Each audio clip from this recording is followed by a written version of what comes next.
Hey guys, welcome back to part 2 of how I crocheted this pink sweater. I forgot to mention a few important details in the last video because my brain just stopped working, which happens all the time. Don't worry about it, but if you're new here, be sure to check out that first video for more information. Today I'm going to talk about the measurements and pattern dimensions, go over the stitches that I used for the body and ribbing sections, and then we're going to talk about blocking and construction. By the way, I'm so glad you're here today, and it would be super cool if you would take a moment to just obliterate that subscribe button and smack that notification bell.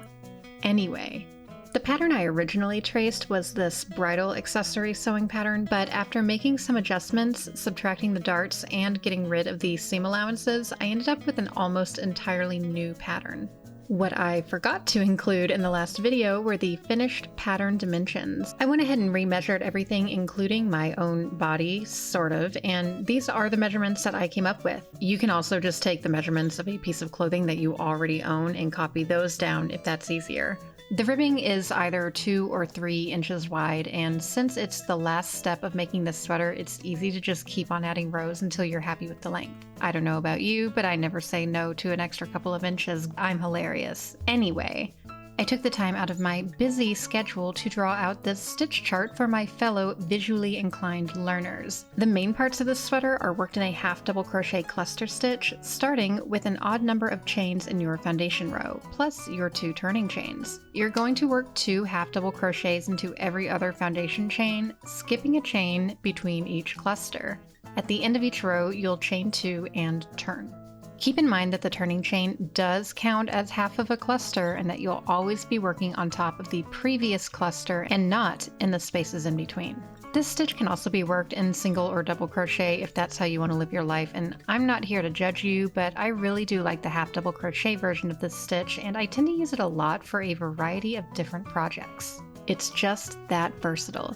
I did need to work some increases on either side just to match the shape of my pattern pieces, and there are actually 2 ways to do this with a cluster stitch. You can either add 4 chains to the end of a row and work back across them, adding a half double crochet into the 3rd chain from the hook, or you can work 4 half double crochet stitches into the first or last stitch on either edge. I used a combination of the 2 because I like to spice things up every now and then, but since all of these edges are going to be on the inner seams anyway, don't feel like you have to worry too much about making those increases look perfect. Now, let's talk about the rib stitch. I prefer to work this stitch in the round, and it's really just an alternating front and back post double crochet stitch repeat. I always try to start in the back or on a side seam if I can. The front post double crochet stitch is worked around the body of each stitch with the post in front of your hook, instead of in the top 2 loops where you normally insert your hook. And it's worked just like a regular double crochet stitch. I have another video on my channel explaining the double crochet stitch if you have not learned that one yet. After you finish your first stitch, you're going to work the next one by inserting your hook into the back of the following stitch so that the post is behind your hook. And again, you finish working the stitch just like you would any other double crochet.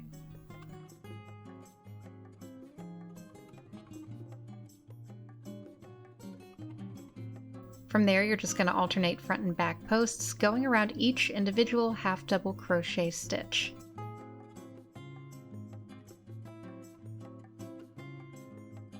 It's probably going to feel awkward trying to cram your hook into the back of your work, but it does get easier as you go along. I have kind of a hard time keeping my yarn wrapped around my hook because of my cursed clown fingers, so if you're having the same problem, you can work an extended single crochet stitch instead of a double into the front and back posts. I'm going to show you how to do that extended single crochet stitch real quick. After you insert your hook into your work and yarn over, only pull your yarn through one of the loops.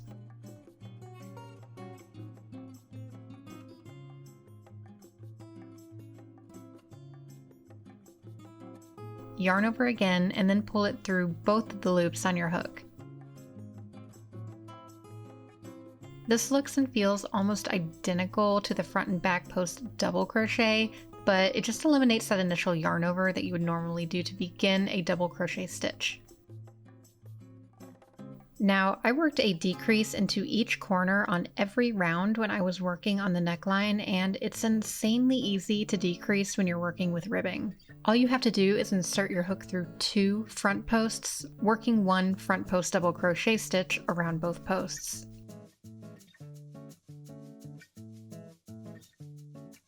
I feel like this is one of those stitches that is really hard to describe in words, but once you start doing it yourself, it will start to make sense. Now let's talk a little bit about how this sweater is sewn together. I made a tiny one to demonstrate with, but it's the same process regardless of what size you're making, so without further ado, let's talk about blocking.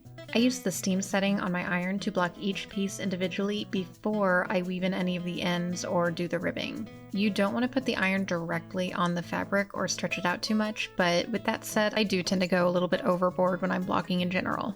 The goal here is to have all of the edges and corners lay flat and even, and like I said before, your piece will grow an inch or two in either direction, so try to just do a little bit of stretching at a time. You can see here that the steam piece already looks bigger and looser than the one that I haven't worked on yet, and I was really gentle with these. If you block your pieces and they're still too small, you can always add a couple of rows along the sides to get the dimensions that you need, and I have definitely had to do that before because I just suck at doing math. Anyway, the first step of putting this all together is to sew the side seams of the body together front and back.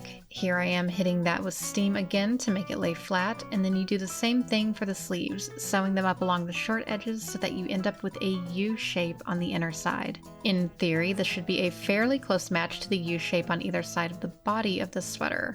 By the way, I made the back just one solid piece instead of two with a seam up the back like I did in the first video, but the sleeves and ribbing are going to be essentially the same either way. The best way to sew this together is to line up the inner seams of your sleeves with the seams on the sweater body, and once you've sewn that all together, all you have to do is add the ribbing to the neckline, sleeves, and waist, and suddenly you have another sweater for yourself.